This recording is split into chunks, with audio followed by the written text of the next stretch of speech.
және Instagram парақшаларына тіркеле кетіңіз. Еркек бақытының ережесі.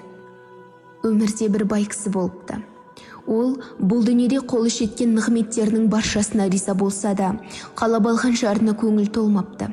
Әйелінің мінезі, жүріс-тұрысы, қонақ күтімі, сөзі мен күлкісі де оның қолайына шақпапты. Бір күні ол Данагөй қарттың алдына келіп жүгініпті. Сөзді мұқият тыңдаған Дана: "Ол қызды өзің қалап алдың ба? Әрі, оның қыз күніндегі мінез құлқын білесің бе?" деп сұрапты. Сонда әлгі кісі: "Иә, өзім сүйіп қосылдым. Қыз күнінде өте сыпайы, салиқалы жан еді, кейін өзгеріп кетті. Қыз күнінде қыздың бәрі жақсы, жаман әйел қайдан шығады дегендейін, соның сырын өзім де білмей басым қатты" депті. Сонда әлгі Дана қарт: "Балам, Алла тағала адамға ұрпақ сыйлайды. Кімге қаласа ұл, кімге қаласа қыз, кімге қаласа екеуін де береді. Ал жаман әйел немесе жаман еркекті адамдардың өздері жасайды.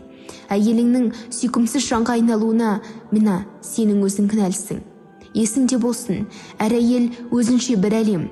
Ол әлемді өзіңнің әлеміңді етемін деп күшке салсаң, оның қалыптасқан жүйесін бүлдіресің. Ал бұзылған жүйеден бір кездегі кереметтерді қайтадан күту әбестік болар" депті.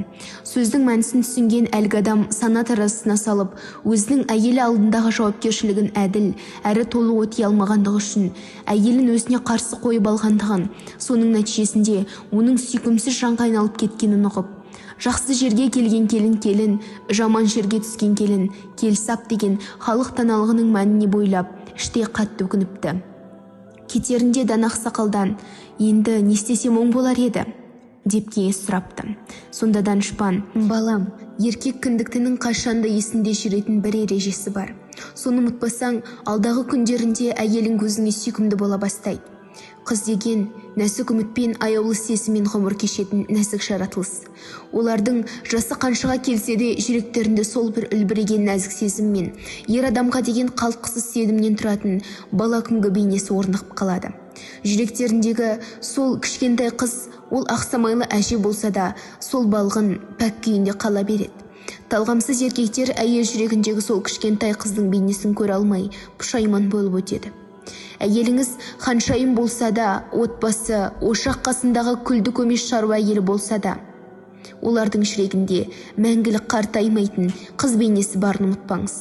Талғампаз болсаңыз, сол бейнені көре аласыз. Көре білсеңіз, әйеліңізді мәңгі сүйіп өтесіз. Әйелді аяласаңыз, өміріңіздің қалай нұрға бөленгенін байқамай қалатын нағыз бақытты еркекке айналасыз. Еркек бақытының ережесі осы" депті сабырлы үнмен.